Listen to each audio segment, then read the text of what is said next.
yesterday, I think the room kind of loosened up when we were running late and the food hadn't come and the questions were coming from the floor. And I learned a lot during the day. I learned a lot as a person coming from a First Nation in Saskatchewan. I don't want to go home and tell the elders that I learned so much when I was here, but I did. And today I think we'll have that same experience from a large group of accomplished panelists. What we're asking the panelists to do today, so you can prepare yourselves, is give us a chance about halfway through the time allotment for that dialogue to occur with the people in the audience today. So, think of questions as people are presenting. We find that there's a lot of power in that yesterday, hearing from people in the room that really helped drive the next question and the next question. And as people who are trying to get your feeling, it's one thing to get the professional, presenters with all of their wonderful words that they prepared in coming here. But we learn a lot as well from those moments where we hear from the people in the room that represent various constituent groups. We learn a lot from that tells us about what this thing can be that we're trying to create together. So it's all of these things get put into the mixer, blended together in the designer's minds to come up with a concept for this wonderful idea. So we're going to ask the panelists to allow for that, and thank you to the panel last night where we learned that was an opportunity for us. So if we could bring up the first panel, please. The first panel is creative economy, tourism, and entrepreneurship. We're facilitated by the Nakwim Tailfeathers. We have Nicole Tailfeathers is joining that group. Nora Jean Wolfchild and Roy Harberzelski. Roy, am I killing that? Come on up, people. You're welcome to Butcher Crosby.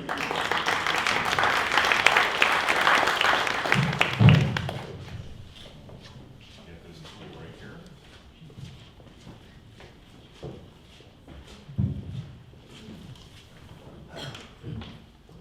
Okay, Nxukwaks.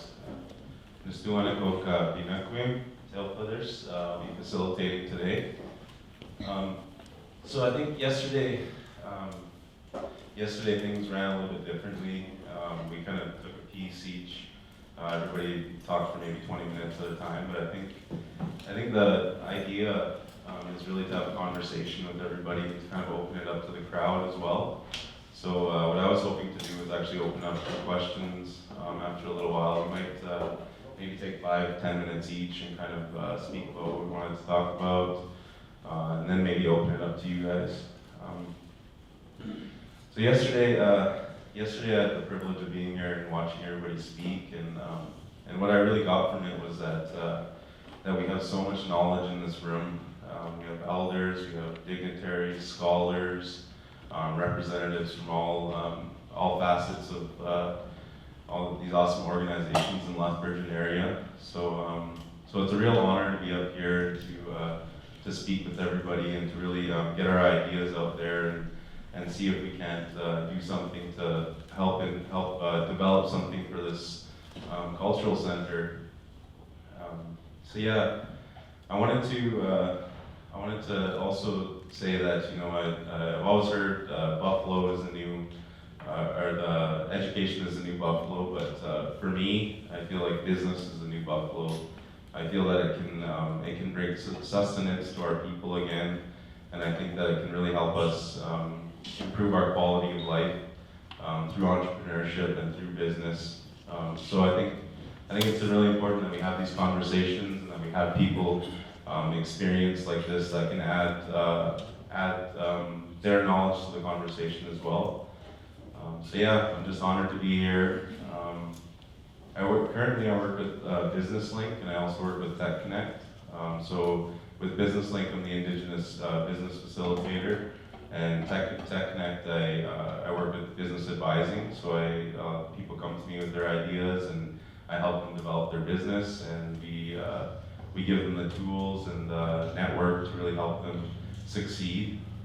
So I'm really fortunate that I get to see a lot of business when it first starts, and when these ideas are first coming to play. I've seen some really successful businesses come from our conversations as well. Currently, I know Riel Gould did a teepee village, but there's also somebody else that's doing it. I'm not allowed to say his name, but he's been pretty successful as of late. And I had the privilege of working with him. He actually inked a deal with Cardston, so this coming summer there's going to be basically a teepee village with all kinds of activities for people and really an opportunity for us to share who we are and share the beauty of our culture. For me, it's not really, I don't like to look at it as selling our culture. I like to look at it as like educating the public and really sharing our beauty with them. So I get to see these successful businesses right from startup. They come to me with an idea, and I'm the one that gets to really help them develop their idea and see where the market is for it.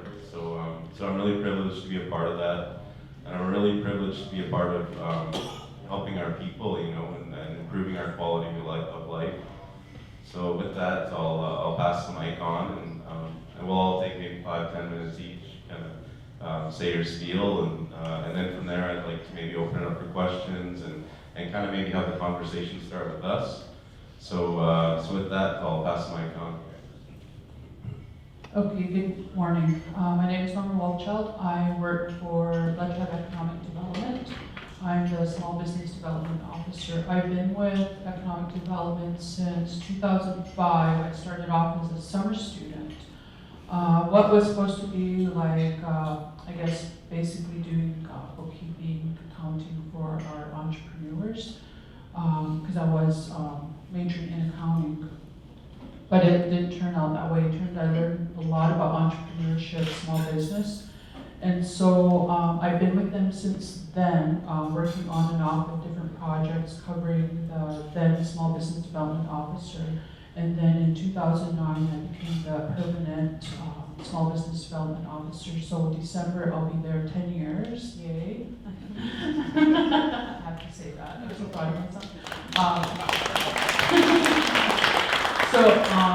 So I'm fortunate enough to work with a lot of our members who have an idea, who want to start small businesses, who pursue businesses in other, towns, cities.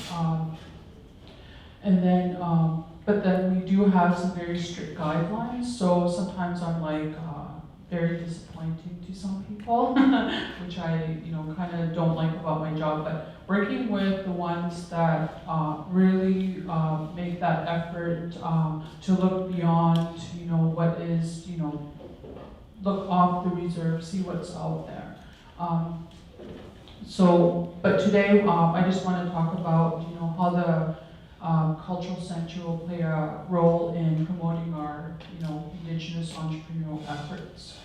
I'm not a very good public speaker. I get very nervous in speaking in front of people, so I wrote down my thoughts, because when I get nervous, my thoughts get jumbled and I don't make sense.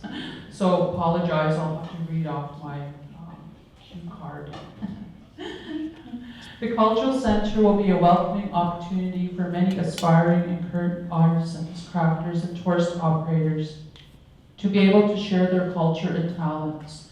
The center will provide many opportunities for artisans and crafters to showcase their talent, and this can be an excellent space to promote culture. This is also a very much needed move towards reconciliation. Through cultural sharing and awareness, as now both communities now have an opportunity to collaborate on how best to achieve this. Currently, there is no space specifically set aside for arts and crafters to set up their products besides the lobby of the Shop Both Sides building. There are many seasonal events that vendors do utilize, but most of these are trade fairs, that do provide spaces for a fee. For example, the Kainai Fair Powwow, the Eastern Christmas Craft Fairs. So the city of Lethbridge is an ideal area that attracts many people through the many events and attractions. Until we have enough businesses and infrastructure to support the local economy, we can benefit from what the center will offer here in Lethbridge. The center can also be beneficial for member entrepreneurs who are thinking of pursuing opportunities in the tourism industry. There's not much taking place on the nation to support Indigenous tourism. Although we have a huge land base, there is no specific land set aside for tourism. Until we set policies in place, we need to access the growing Aboriginal tourism industry, and considering there's a larger tourist attraction here in Lethbridge, then there's something our members can access through the centre. The Blood Tribe developed a tourism strategy in 2010 and indicated a cultural centre as one of the opportunities. The strategy also highlighted a Kainai tourism industry inventory under tourism capital, stating, Kainai territory is rich in tourism resources, based predominantly on its natural and cultural capital. Its lands are a recreational playground to the outdoor enthusiast, providing opportunities for hiking, horseback riding, camping, and more.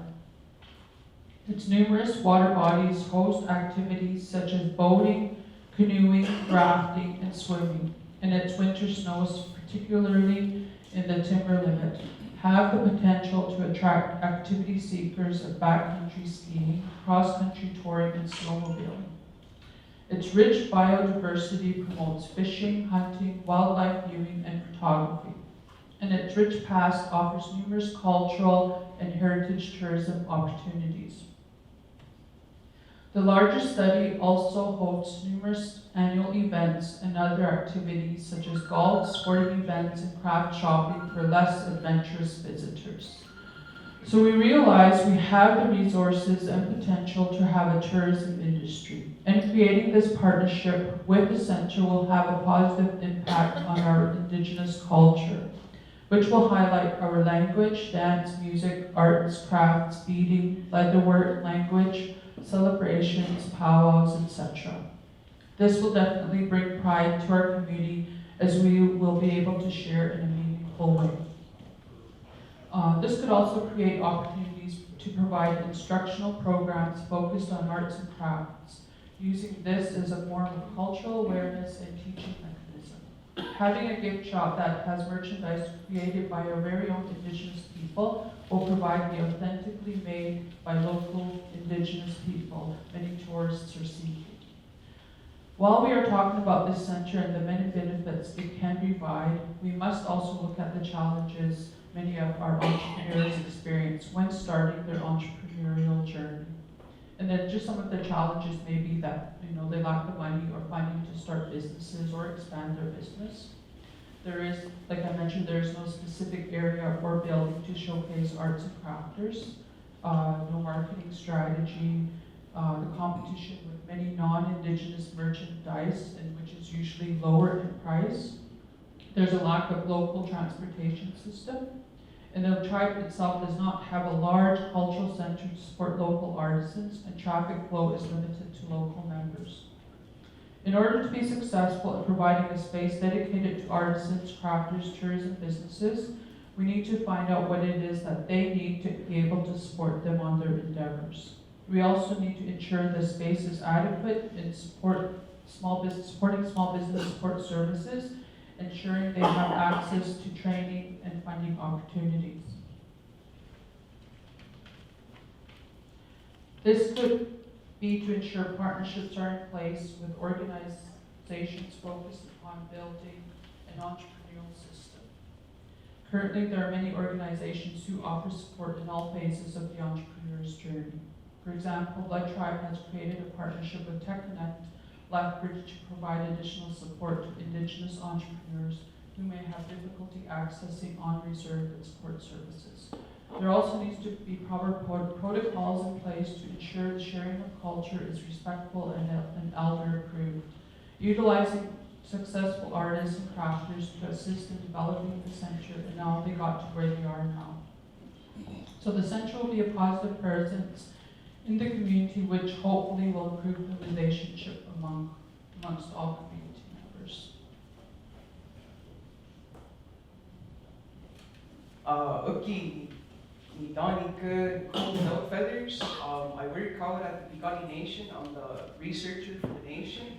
One of the cool things that's happening out in Pigani is the Community Comprehension Development Plan, which is consistent of pretty much the members roadmapping the future for the Piikani Nation. So what I do out there is I administer surveys, gathering insights, recommendations, ideas, concerns on how the membership can make Piikani a better place for the people, by the people.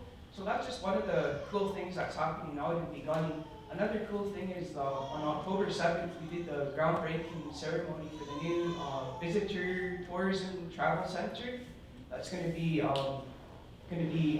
building up pretty soon. So the Piikani Nation has a lot of opportunities for business investments, economic development, a lot of cool things, but this is one of the huge things that would create partnerships not only on reserve but off reserve. So in a sense, to me, it's creating ethical space where a First Nations culture and the Western culture can come together and move forward with the best initiatives from both sides. So that's how I see economic development, investment, entrepreneurship, creating partnerships in that sense is creating an ethical space so both cultures can emerge forward. Okay, Danse, good morning everybody. My name is Roy Korzowski. I'm Métis from Northern Saskatchewan. First I want to say thank you, Tom, for the blessing this morning.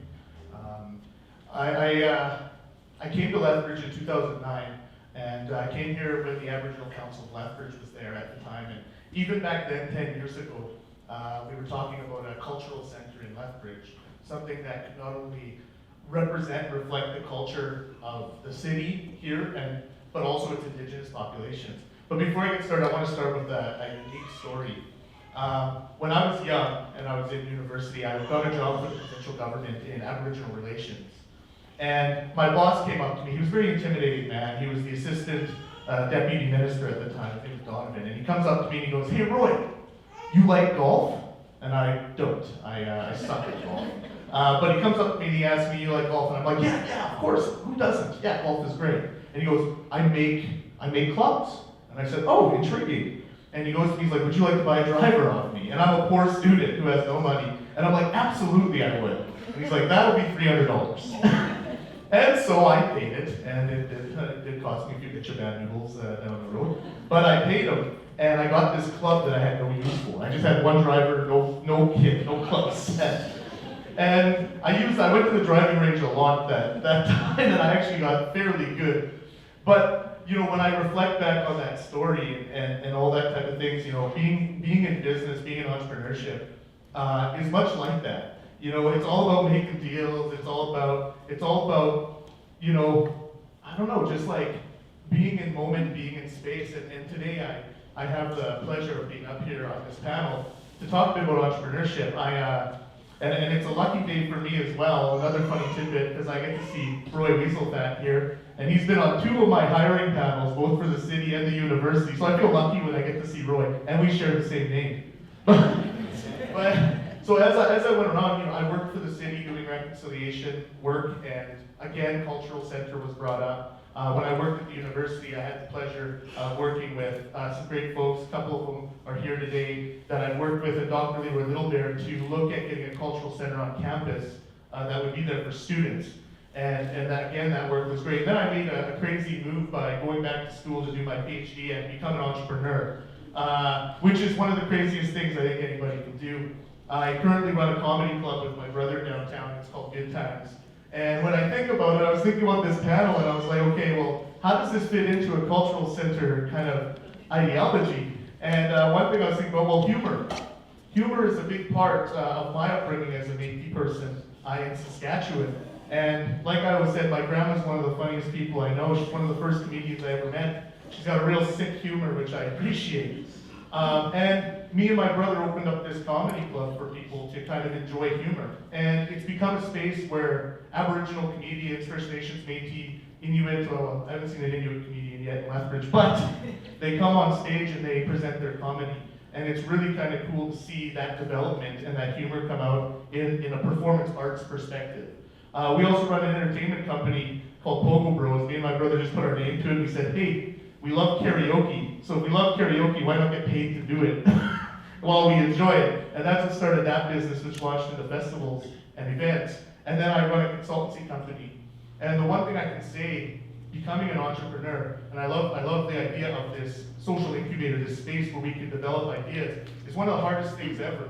I think I have one of the best relationships with my lawyer and my tax accountant. I think me and them get along very well come tax season and everything. But those relationships are very challenging. So I think when First Nations, Métis, or Inuit entrepreneurs get into this space where they want to develop an idea, where they want to become their own business owner, because let's be honest, in the market, the job market today, in the economy we're in, being innovative and creating your own sense of business, creating your own entrepreneurship opportunities is becoming more attractive for young people, especially as we look at emerging technology markets and so forth. And let's be honest, when I came here in '09, my role at Aboriginal Council was to take complaints from a human rights perspective, and a lot of those complaints was being discriminated in the workplace.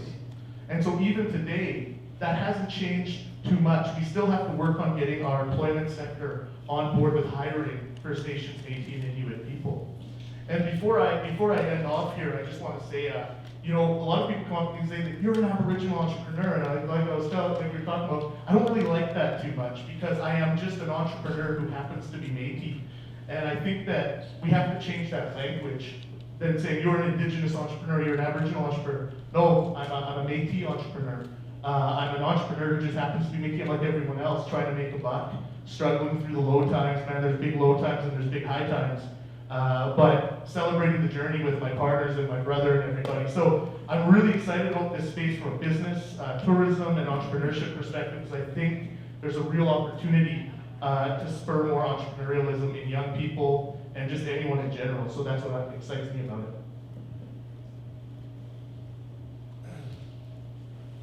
So I was thinking yesterday, I was thinking about what I was going to say today, and one of the things I wanted to share with you that was that I've always been told that our words are powerful, especially Blackfoot words, and I feel like us having these conversations and us really sparking the conversation, it gives us a place to really speak this into existence.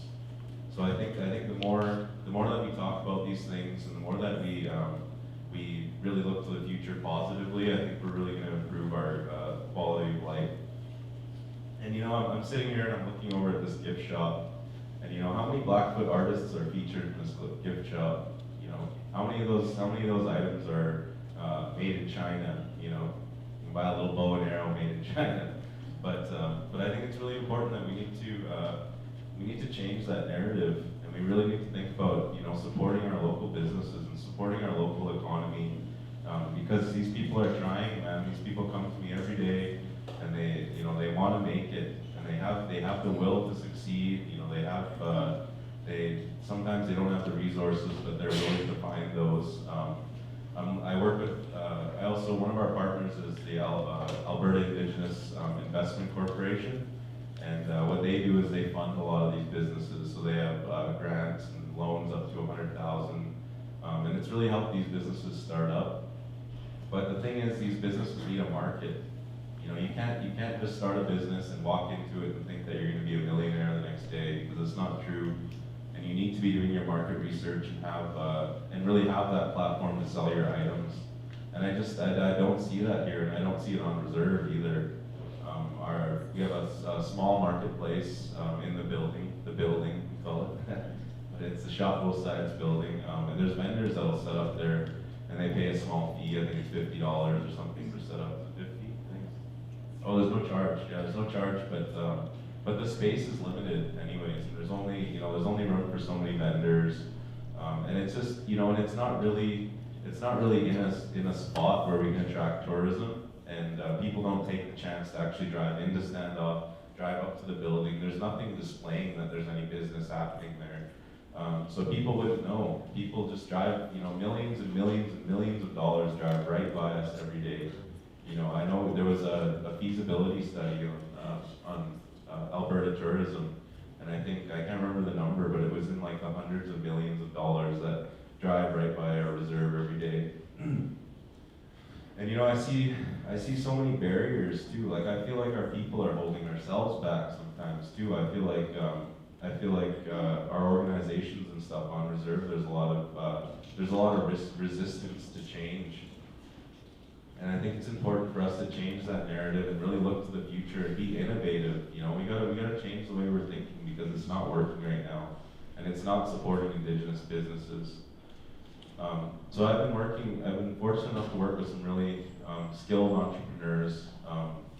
And you know, when I first heard about this center, I was thinking, geez, like I already know people that I can help be a part of this. You know, we could feature artists. You could have some kind of commission-based feature where one of our Blackfoot artists could come in for a month, whether it be painting or anything like that. It could be clothing. There's so many different businesses, even just printing businesses. If we could really support those people and give them a space here in Lethbridge to really showcase what they have, I think we could make some big changes around here. You know, and I'm working with an entrepreneur right now, perfect for Lethbridge too. You know, because there's this stigma going around town right now, and it's attached to drugs, it's attached to safe consumption site, arches. You know, there's all this negative press.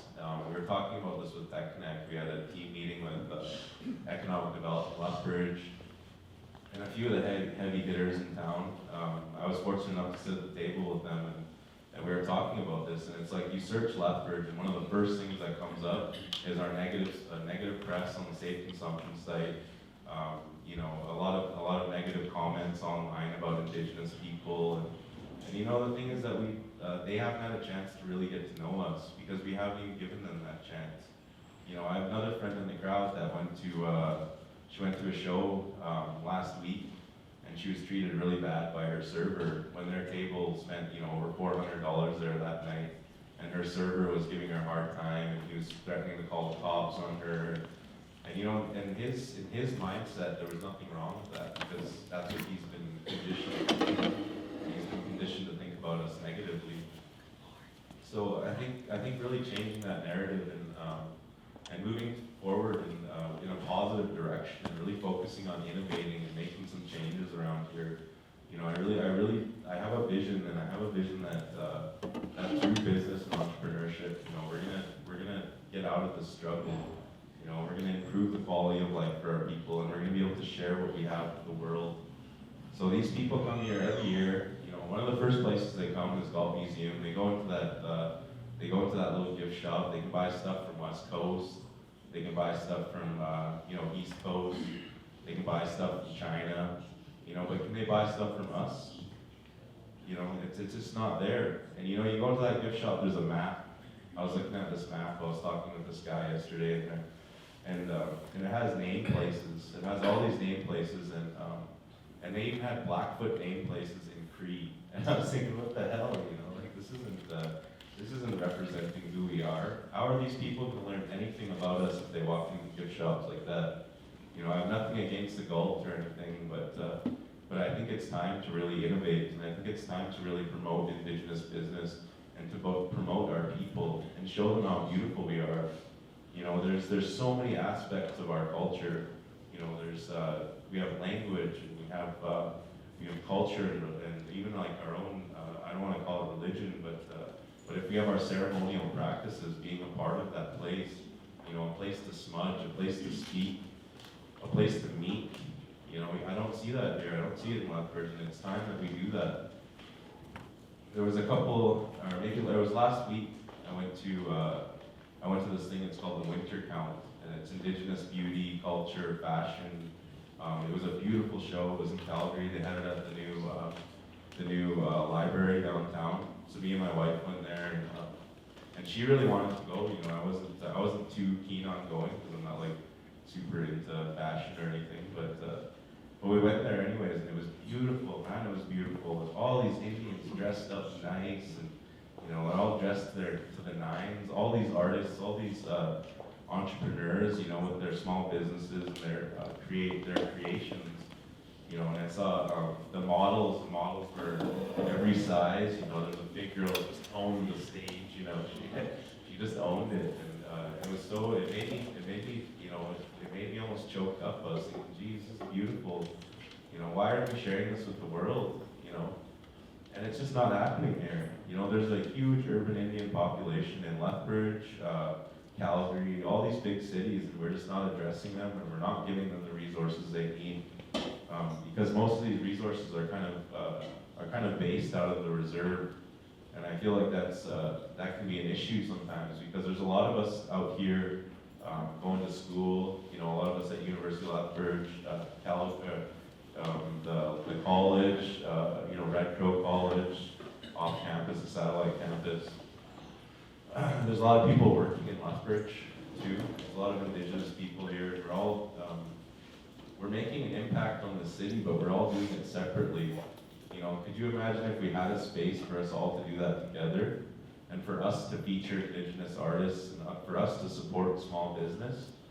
You know, like I really feel like it's time for us to do that, and I really feel like we have an opportunity here for us all to get together, put our minds together, and to speak it into existence. So, yeah, so I think it's important that we have these conversations, and I think it's important that we really show who we are, you know, not just through business, but through culture and through dancing, through our song, you know, through everything. There's so many aspects of us that we need to share with the world, and we don't have a platform to do that. So I think it's time that we do that. And I think, you know, instead of having that map in there, I think they should have a map that shows our true territory and shows how far the Blackfoot Confederacy goes. And our traditional territory goes all the way from the North Saskatchewan all the way south to Yellowstone Park. You know, so it's a huge area, and we have names for all these places. And I can tell you they're not in Cree. They're not in Cree, and they shouldn't be written in Cree. You know, so if you want to know the truth, you should ask us. You know, you should ask us, have us up here, not just a part of the conversation, but the conversation.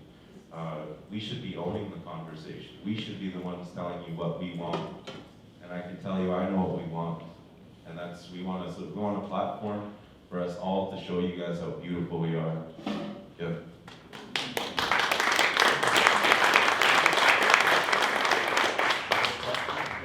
You guys have any questions? I could come out there. Yeah. Nice. I wish we had 2 mics to do it. Yeah, I should track it down. My name is Susan Burroughs Johnson. I'm back at Kentucky. I'm the director for the GALT Museum and Archives, and I happen to know that. Good shot. We've been looking for 13 years for First Nations artists, Blackfoot artists, to be represented in our gift store. What we need, and I've talked to Suzanne Lind about non-Aboriginal artists also, what we need is some training about wholesale pricing and maintaining retail price. There are Blackfoot artists inside the store. I went out of my way to talk to Red Crow College to get a Blackfoot map put in. So if you check it out, Red Crow College gave us permission to reproduce the map. I'm not sure which map you're talking about, but I do have a response. I'm looking forward to Samus. I had coffee with Katie Jo Rabbit the other day, and they are doing some training with artisans, and they are going to be opening a store on 13th Street North.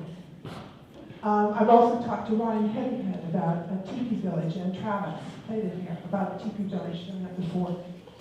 Half the people we employ down there are Blackfoot. Good. Anyway, so that's my response. So I totally agree with you. Because of the beauty of the Blackfoot culture, language, we need to share that. And I think there's vast opportunities. And I'm looking forward to working with Blackfoot entrepreneurs. We need them. And it's a way, we have a foundation here that we can begin. But there's a few pieces of business that we need to deal with. All right, right on. I'm glad we're connecting. Because tourism is the largest industry in the world, and 99% of it is made up of small business. And we're looking forward to having this as a hub where tourists come from all over the world and learn about the Blackfoot people, the history, and the beauty of this country, the Cooties and our rivers. Anyway, I didn't want to respond to you, and I'm looking forward to us working together to do that training. Yeah, and there are a few Blackfoot artists that you can shop for in our store, just a little house price. I'll let our facilitator back in front of the room, and I'll run the microphone around. And I'm gonna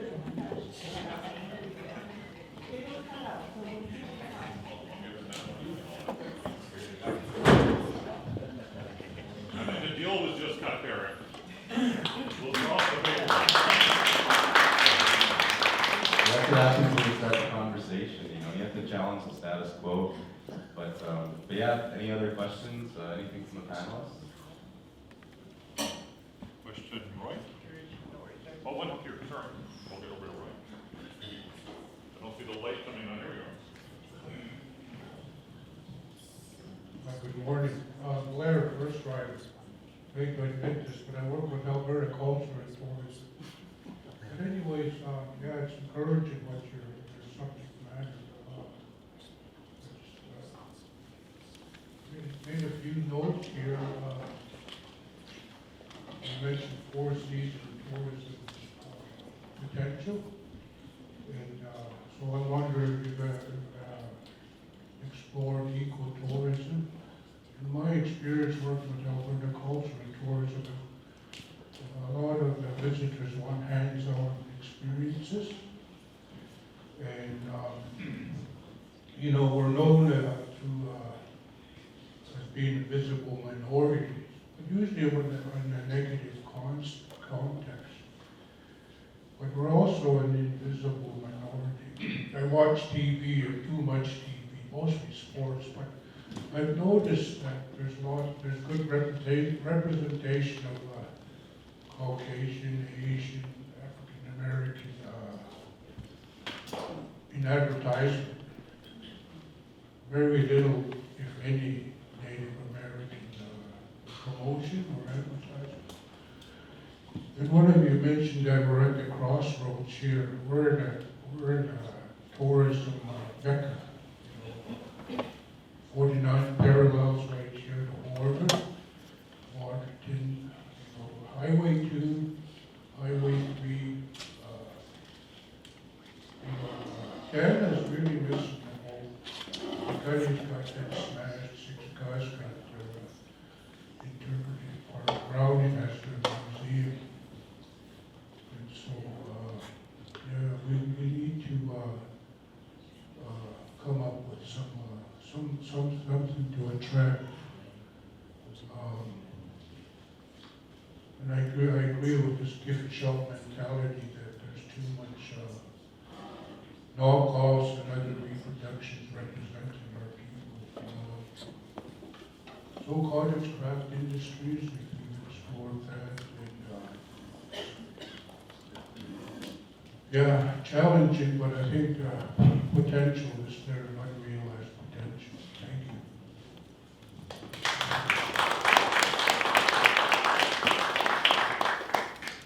Well, I totally agree with you there, and I do feel like we're missing the bus, and I feel like we're watching everybody else be successful. You know, I see all these other tribes, and you know, a tribe, the Seminoles own Hard Rock Cafe now. You know, it's huge, like billions of billion-dollar industries. You know, and we're just not doing it right now. And I think, and the way I see it too is it's almost like a leaky cup. You know, we have this reserve, and if you imagine the reserve as a cup, and you keep pouring money into it. I mean, you keep pouring money or water into it, and if there's a crack, it's always going to leak out. And the people that are benefiting from us are the people around us. It's Lethbridge, you know, Pincher Creek, you know, Fort McLeod, Cardston. You know, they're all benefiting from our money, and they're benefiting from our business. You know, so I wish we had a place where we could really seal up that crack, and we could, you know, bring in some revenue for our people. And it's gotta be off reserve. Like it feels like that now. You know, it's gotta be somewhere where the traffic is coming through, and they can, you know, they can stop. I want to see an Indian at the till, and I want to see a white person come up and give them money. That's what I want to see. You know, and people are doing it, and and I think it's really important that we start talking about it.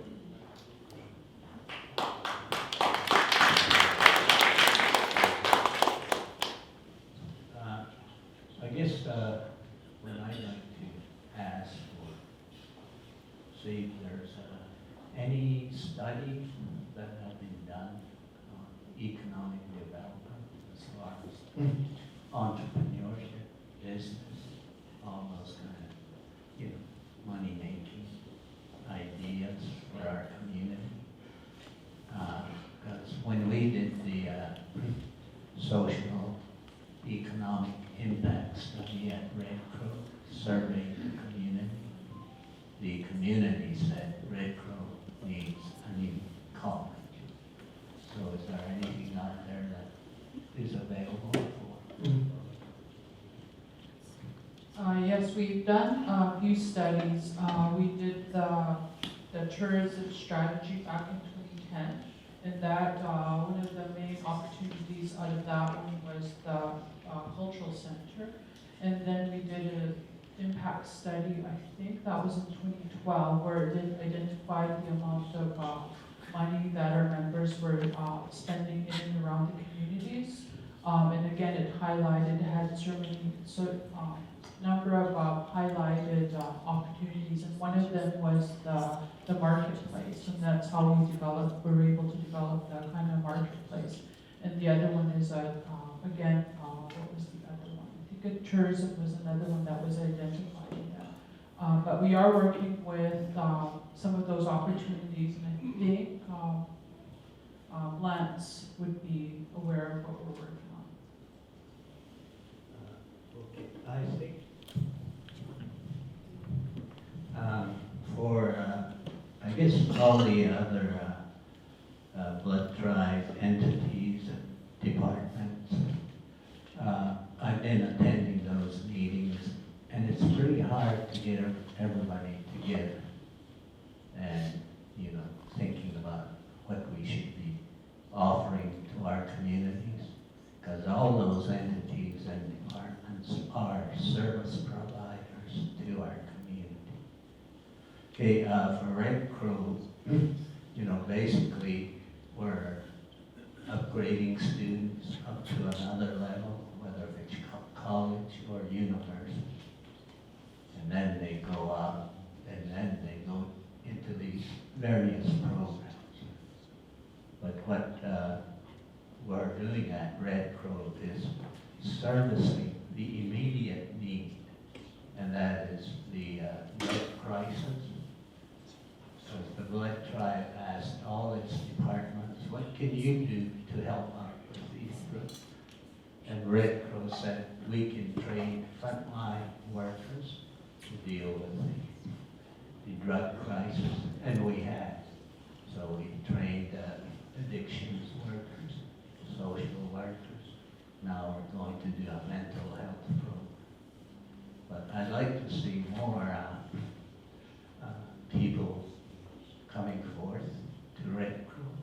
Maybe, those people that are involved in business, entrepreneurship, to come to Red Crow and tell us, okay, we need these kind of people trained, so they can go up and start whatever their business ideas, start developing them, and so they're better prepared to go up, and like the funding part too.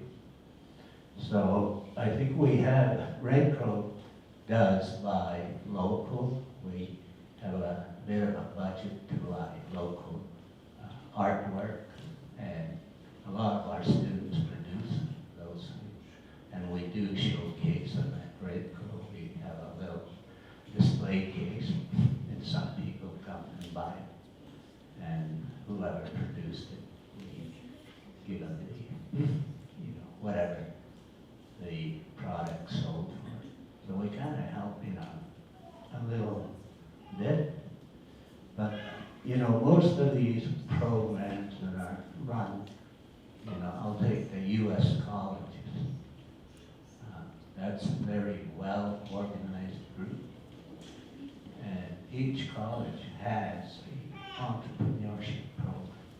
They train their communities, to develop businesses, everything. So that's kind of, the service that we could provide in education.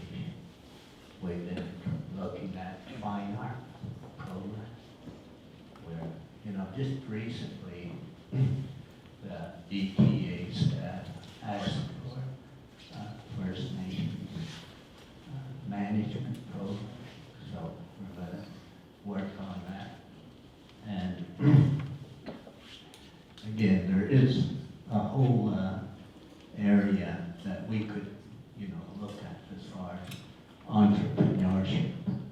And we need the people who are either already in business or want to be in business to come and give us the ideas that we can start building programs.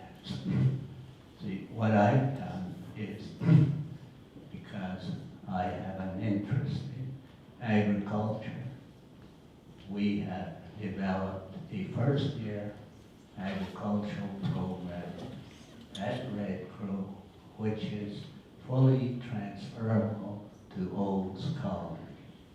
So our students will take 1 year at Red Crow, then they can finish at Olds. But with this new building coming up, I think there's a lot of opportunity to house some of these ideas for education. I think it's there. We just need to come together and develop something for our community so they can be well prepared to get into business. Thank you, Roy. I want to start off by saying that I'm a product of Red Crow. I was a high school dropout, and Red Crow gave me a second chance, and that was really my start for my education. I went back to Red Crow, did my upgrading, and from there, I'm here where I am because of Red Crow. So I thank you guys for your services to the community and to us Indigenous students. Right now, the director of GALT, she was mentioning that there's a program going on, and I'm actually the one running that program. It's through Business Link, and we're working with 14 entrepreneurs. And it's basically an incubator for these entrepreneurs I'm teaching, so that all morning, every morning I go and I spend 3 hours with those entrepreneurs, and I teach them about business, everything from finance to startup to really, every aspect of business, building their business plans, all those things. But I've really seen some progress with them, and that resource wasn't really there for them to go learn about business and for them to really know what it takes to start up a business. And that seems to be the issue. Like a lot of these small businesses, they don't have the training, they don't have the network, none of that stuff. So it'd be nice if you ever do want to do that, Business Link would definitely partner with you, because we've been working on them. We've been trying to find an outlet and a place for us to really share our programming. The program we're running right now, it's like a self-employment program. So we're teaching them how to be entrepreneurs and how to start up. But we're supporting that for 6 months. So there's 6 months of training every day for them. And then the afternoons I go and I do my business advising with Tech Connect. But we're even planning on kind of breaking that up into shorter terms. So like people could come in, they could learn about finance in one program that lasted maybe 4 weeks or something like that. We could even break it up into months or weeks or whatever. We can build our curriculum to fit the need and to fill the gap. So if you do want to partner on something like that, I could definitely bring it forward to my colleagues and see what we can do with Red Crow College as well. But if we can build something and we can gear it, I like your thinking there, that we can gear it towards something, because a lot of these students, they start school and they have no plan for afterwards. They have no connections for their job after, right? So it would be good to actually gear these people towards the employment after, to be part of it, eh? So I really like that thinking, and I'm definitely on board. If you want to, if you have any ideas for that, I'd definitely be on board to talk about it. Deal number 2 that you're doing today. State that, with Blood Tribe Economic Development, we have a lot of partnerships and a resource group that I'm a part of, that we try and work with other organizations to bring training to our members. We work with MNP, the Business Link. We've been partners with them for a number of years. Tech Connect is a recent partner. And then we work with Lethbridge College. We try and customize programs to suit the needs of our members. So we do have a lot of training programs that occur at our department. department, but it's trying to get participation. That's where I'm finding there is the training there, but there is the participation rate is very minimum. But again, we are trying to get more members to be able to access the training. So with Tech Connect, they've been able to do webinars. So we're hoping we can have the library out in Sandoff to be able to deliver live entrepreneur training. So that is just some of the things that we are working on. We've got a couple more questions here, and then we're going to get to them, maybe three. Gentleman right here. We have an addendum. Give Leroy the floor. We have, speak,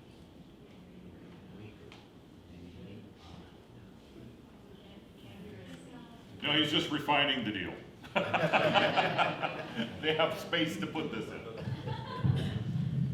Yeah, and I think one of our, I guess, big, greatest achievements that have just happened for Red Crow College is that Alberta Advanced Education has now granted us accreditation. So all our programs will be accredited. And that was one of the critiques from our community. They're always saying, wow, Red Crow is not accredited. Your program is not accredited. Now we're there. So that's another push. It took a while to get there, but we're moving on in the area of education. And all our programs are transferable. So we develop a business or entrepreneurship program. It'll be accredited. So I'd love to be part of that. All right, so we have here, there, over there, and then here. You wanted to ask a question? Okay. Good morning. Just want to thank everybody for coming out this morning. Really good for making me aware of what this happened today. So I just want to provide not only from leadership, both of us. I'm Lance Telforders. I'm on tribal council for the Blood Tribe. Also, on occasion, an entrepreneur. I did that since probably just straight out of high school.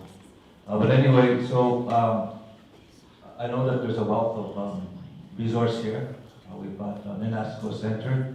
They've been very challenging for the next steps in their building, as well as I noticed Mike Roosted's here as well, the project that we're trying to bring that back as also as part of tourism, revitalization, and also Justin Many Fingers with the arts. And so I just want to provide some snapshots and backgrounds.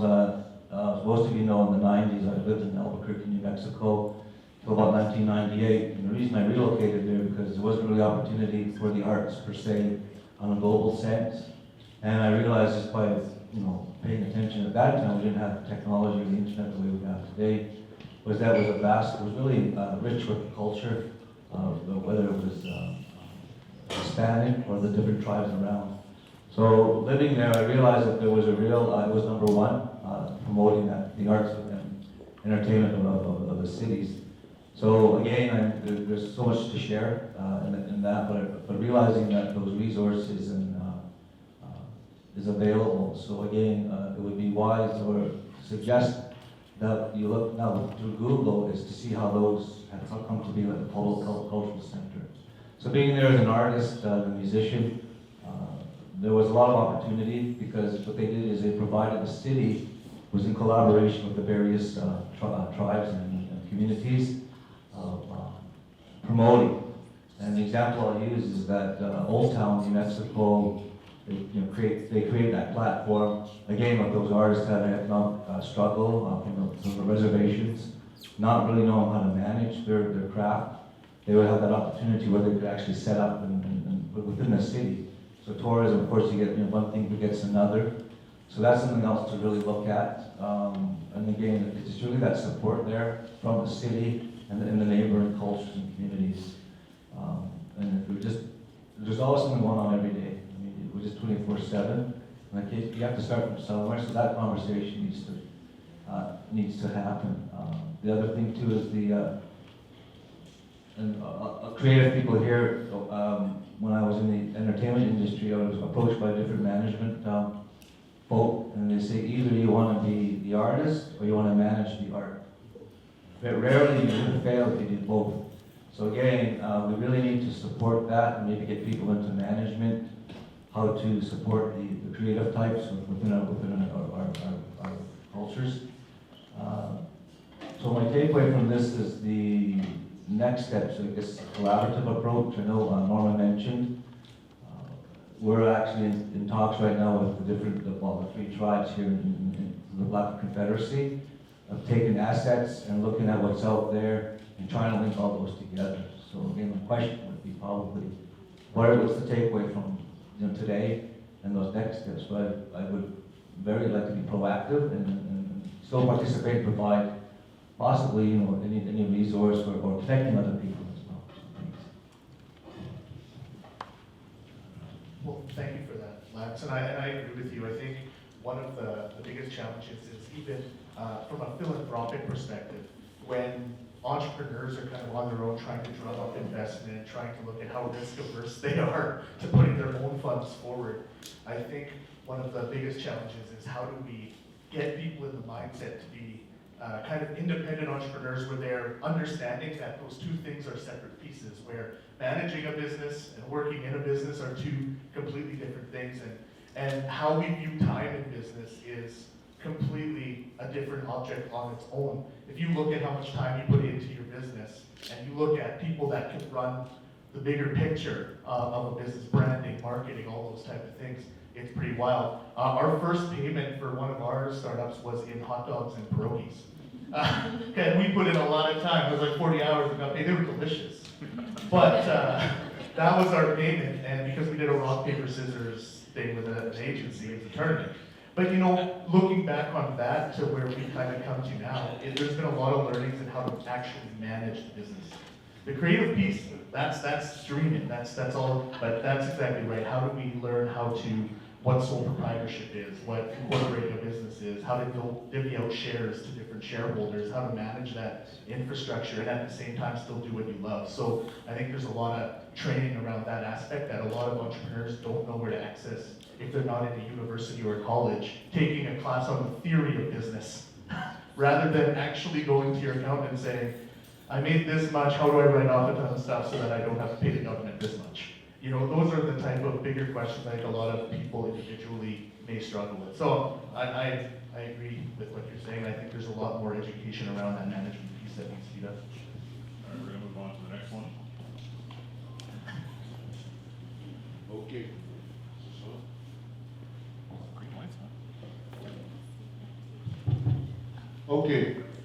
Gusto ko ninapig si Tuto Kanda. My name is Chief Bird. Mike Bruce said, I'm having a deja vu here. Even though I was really aware of this conference, but it's almost like I haven't missed a conversation since 89, 90.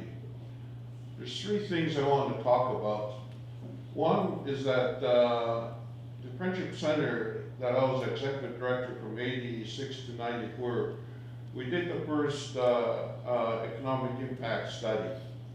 And I just forget, I still have those big thick blue books that we did the study in Lethbridge, and I think back then it was, 60 to 80 million spent in Lethbridge by Southern tribes. And it was quite extensive, the first ever. And so that kind of created other studies.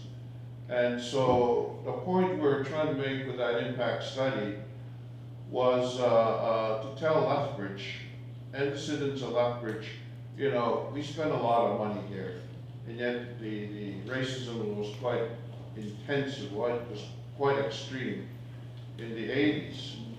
And hardly any people lived in Lethbridge, not like how there's very few programs. The Friendship Center there kind of springboard a lot of the agencies that are now in existence today, that we plant and now they're independent organizations. And at that time, we also pushed to have a committee representation on all the city committees. And I don't know if that still happens. I sat on 2. One, I traded places with the City Police Commission with Francis Weasel Patch. He took over because I was pretty scattered, stretched all over, and I sat on before it got regionalized the Lethbridge Health Board. I was the first, and it might be the last native rep. We had representation on the what do you call it, the exhibition board, the library board, and I think there was 6 or 7, you know. So we advocate for that, to get this representation, because it was a closed attitude here. And so that impact study kind of opened minds, but still a lot of work. The Friendship Center, right around 89, 90, the very thing you're talking about, a cultural center. And if I could pull out that study we did, plus we hired a consultant, to have exactly what is being discussed today. We had that idea back then with the Friendship Center Board, the urban elders, the reserve elders, entrepreneurs, everything that is happening here today. And I'm not going to say unfortunately, because unfortunately kind of puts people off the hook. The sites that we really wanted to blend in with the Indian battle theme, the railroad bridge. Those two seniors units, you see right behind the police station, right behind Shell gas station, Wendy's, were sites that we had chosen. And Mayor of the day, Dave Carpenter, was supportive. But he was kind of ramrodded by, you know, his city council, and I'm not going to name the individual. You can research this person that was president of the Green Acres Foundation. There is still in existence. They run all the senior homes here in Lethbridge. And he derailed this thought we had, you know, this very thought. And all of a sudden, these sites that, and nobody chose those sites.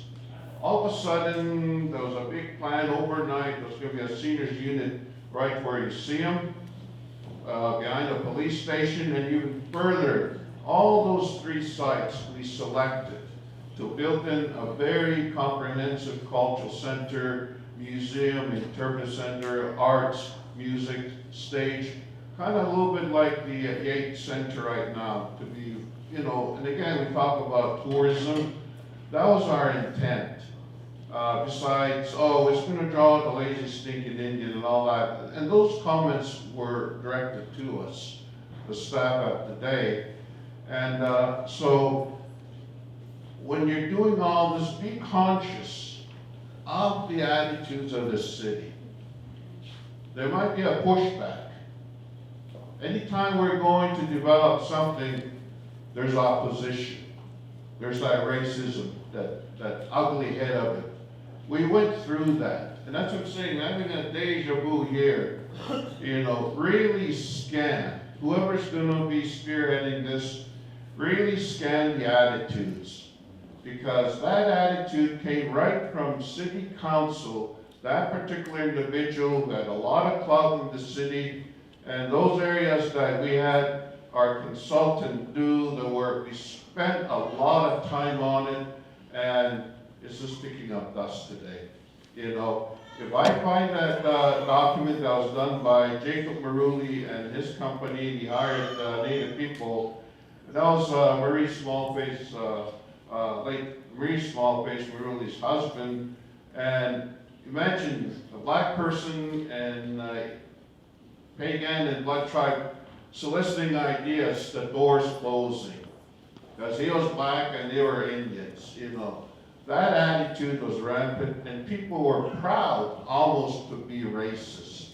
You know, any objection to, it's like, you Indians go back home. That was kind of the attitude, but we stuck our ground.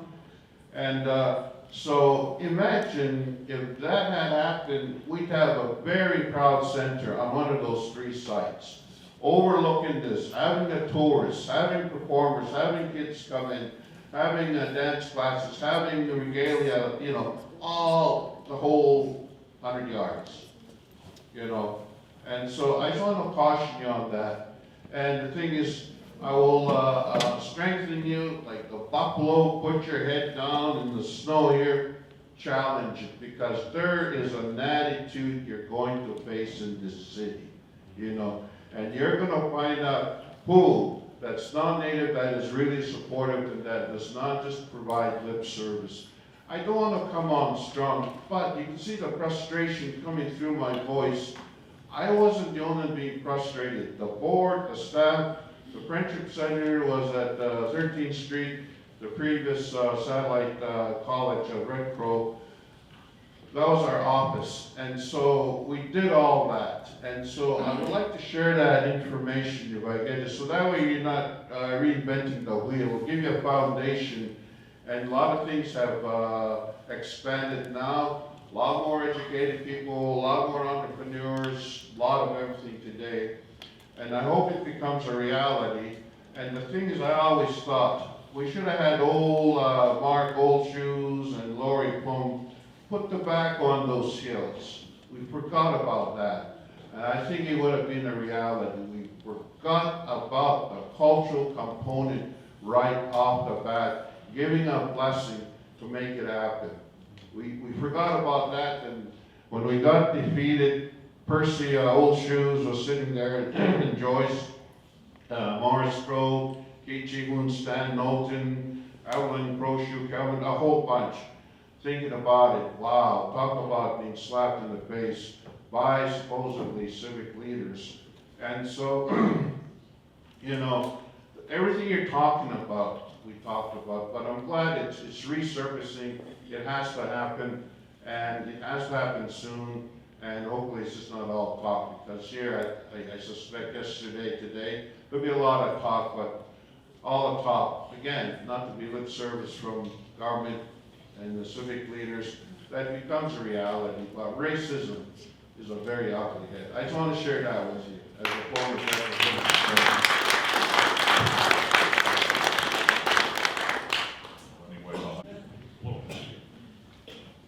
So what do I have, a half hour? Just speech portion. Okay, dito dali ko sa kapitad. Ekits knows for out the doctor. My name is Sheldon Day Chief. I'm from the Blood Tribe. I am fortunate enough to be a part of the entrepreneurial workshop that's going on right now, the training program that Bina was talking about. I kind of stumbled across it because I've been trucking for a number of years now, and I wanted to get back into my business. I guess I wanted to get into business really, and so since I've been away from office for a while, I kind of lost a lot of the computer basic skills. So I wanted to go back and refresh myself. So I did that, and I stumbled across this program. And after my research, I didn't want to be spending all my time in class and not really getting anything accomplished. So I stumbled across this program, which is very, very awesome in my opinion, because it's taught me not only refreshing my knowledge in computers, but it's also given me back that passion for, because I used to be a crafts person myself. I used to be an artist, and it gave me, it renewed that passion. But I want to make a comment in regards to how we continue to reinvent the wheel. We have a cultural center out on the reserve. It's been there since 1969. It was incorporated in 1974. It's a non-profit society that have continuously fought for its funding on a federal basis. But the bottom line is that barely, I'd say probably 2% support of our tribe. And when we talk about feasibility studies, first thing that was mentioned was a cultural center. I don't understand it. I've been employed through that cultural center probably for 20 years on a part-time basis. Most of the time, I am the one that's going out to get the funds to do training programs. I teach my language. Like, Gaskichi, Dasakichi. Tegi das the bimixi, that's my fight, that's me daps, we are puts the P2chi. Nine students, Dasakichi. I know my language. And when I speak to my elders, I can fully understand what they are telling me and what I'm telling them. My grandfather, white feathers. His mother was married to Nicholas Sharon, who owned the Nicholas Sharon coal mines over here. When Nicholas Sharon drowned in this river down here, Nicholas Sharon's sister took my grandfather's half-brothers and moved away and left my mother or my grandmother or great-grandmother really with nothing and went back home. We've got a close tie here. But getting back to the point, I was in council from 2008 to 2012. That feasibility study that was done in 2010, I had no knowledge of it. And yet I was on the economic board. So when we're talking about supporting our entrepreneurials or our artisans or our culture and promoting it, that's where it stops. See, Mike just finished talking about the attitude of the city. Let's mirror that attitude of the reserve. The cultural center, Nanastico Cultural Center, has been seeking for a building since it was housed in the old St. Paul's School. I came out of university in '85. I started working there as a researcher. I was taping our elders with their stories. And William Singer was the artist that was doing the artwork for the legends. Even back then, they were advocating for a building. Even then, they were housed at the St. Mary's School doing their language program. They were fully equipped of electronics back then. I guess there were tapes and there were whatever, but they were teaching the Blackfoot language. And they lost that because of politics. But at the end of the day, when we have a cultural center that's advocating and has raised and advocated for its own funds, and were promised back in the day that the tribe was going to meet the dollars for it to have its building, not only to not get the building, but to lose their money altogether. The money that they had raised themselves. So what I'm getting at here is, if we're serious about this opportunity, I think it's got to happen. That attitude's got to change from the reserve to here. Because Peter Queen just talked about it. This is an opportunity for Keystone no needs tapi gates tapi page tapi to tell our story of who we are. We heard it from the presenters yesterday. Metaphysics. What is it? How are Napiquaks supposed to understand us when they don't know about us? How are our youth supposed to know their culture if they don't know about us or about their culture? We heard it yesterday. These things that we are being talked about, it seems like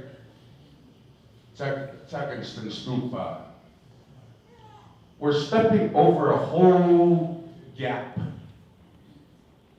And we're presenting ourselves as, gee, now we're full forward, but yet we're not facing the truth of ourselves.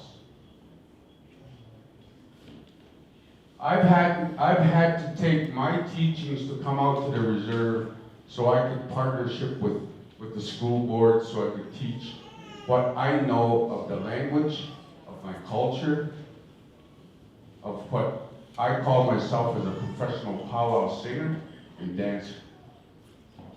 I've had to take that off the reserve because I wasn't given the opportunity to do that on the reserve.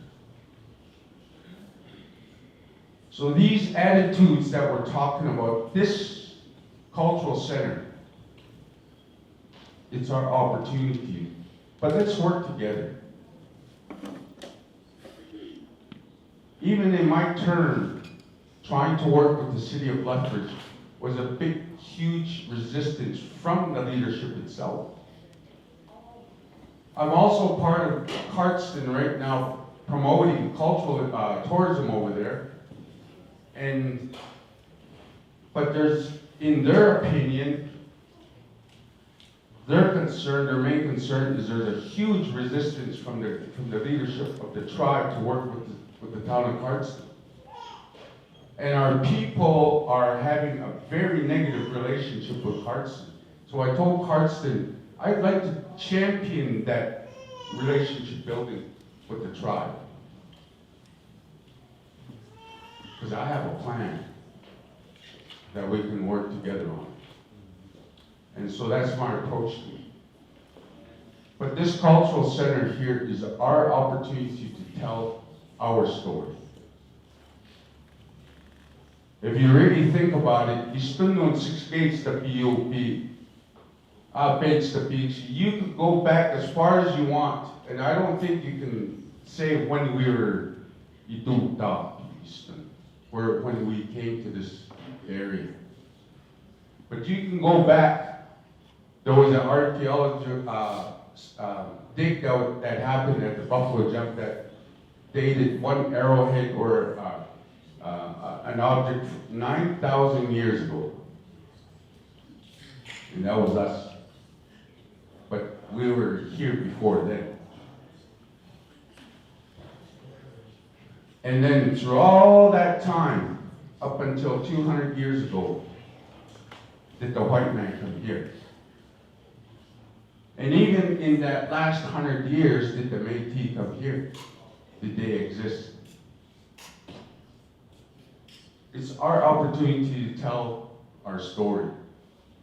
But in the same time, it's our opportunity to really work together. You know, because this thing about working separately, trying to promote who we are is not working. It's like a bunch of fire departments or firefighters trying to battle the California fire little by little by little by little instead of attacking it together and trying to wipe it out. And that's the bottom line. So I would totally encourage, it's supposed to be a hub too where training is supposed to happen. It's supposed to be a hub where people that need support to go to. But what is it? What really is it? Is it going to be about tourism? Is it going to be about culture? Is it supposed to be about multiculturalism? We were left out in a multiculturalism center over here. We're not represented, but every other culture is. So it's a reality, Easton. We have to start working together as a people, as a community, to really start moving forward. Because we could continue painting the cake with icing, but what's below it is what really makes the difference. Thank you, Sheldon. Thanks, Sheldon, and thank you, Mike. Those are two powerful voices from our tribe, and you're on our time now, so don't rush me. But we have people that have to speak. yeah, okay. We have to wrap up. All right, real quick. Yeah, so I believe in what you guys are saying too, and I think that you know, all these failures from the past, they brought us here today. You know, they brought us to this point where we have this opportunity to move forward. We have an opportunity to work with our allies. So I think we really need to step it up. We need to step up our game, and we need to learn to work together. If we don't work together, this isn't going to work. So yeah, I thank you for your words. Those are two powerful voices from our tribe, and I believe them both. So.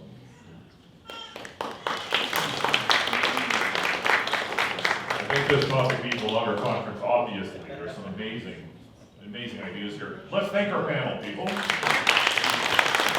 right, thank you all. We are going to, good show. Kevin runs it. I'm sorry we're out of time. The next panel has to end on time. People have to leave. I'm so sorry. We ran out of time today. So we are going to take 5 minutes. There's some newly arrived snacks in the back for the break. And then we have 2 panels back to back. And we have some participants that have to leave promptly at the end of their panel session.